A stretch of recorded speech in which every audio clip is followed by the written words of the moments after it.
আসসালামু আলাইকুম। সবাই কেমন আছেন? আশা রাখি আল্লাহর রহমতে সবাই ভালো আছেন। এখানে চিংড়ি মাছ ভাজি করব। আজকে কোনো কিছু রান্না করব না। আজকে শুধু চিংড়ি মাছ দিয়ে আর চিংড়ি মাছ ভাজবো, যে তেল থাকবে ওটা দিয়ে ভাত খাবো।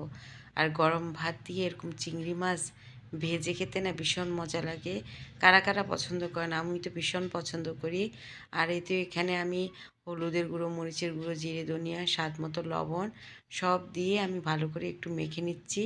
ভালো করে মেখে এখানে রসুন পেস্ট দিব। আজকে কড়া কড়া করে চিংড়ি মাছ ভাজি করব। আজকে কেন জানি কোনো রান্না করতে ইচ্ছে করতেছিল না, আর শুধু চিংড়ি মাছ ভাজি দিয়ে ভাত খেতে ইচ্ছে করতেছিল আমার। তো এই তো এখানে একটু রসুন পেস্ট দিয়ে দিচ্ছি, তাহলে আরও স্বাদটা বেড়ে যায়। তা আমি এভাবেই চিংড়ি মাছ, যে কোনো মাছ এভাবে মশলা দিয়ে মেখে ভাজি করি, আর ভীষণ মজা হয় খেতে। তো এখন এই তো চিংড়ি মাছগুলো ভেজে নিচ্ছি, এপিট ওপিট করে উল্টে দিলাম, একদম মুচমুচে করে ভেজে নিব। তো এখন সবগুলো এপিট ওপিট করে ভেজে একদম মুচমুচে করে ফেলবো।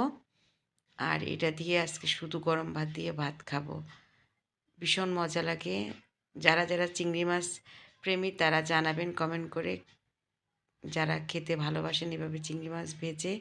আর এই তো ভাজা হয়ে গেছে, এখন গরম ভাত দিয়ে মেখে খাচ্ছি। তা আশা রাখি ভালো লেগেছে। আল্লাহ হাফেজ।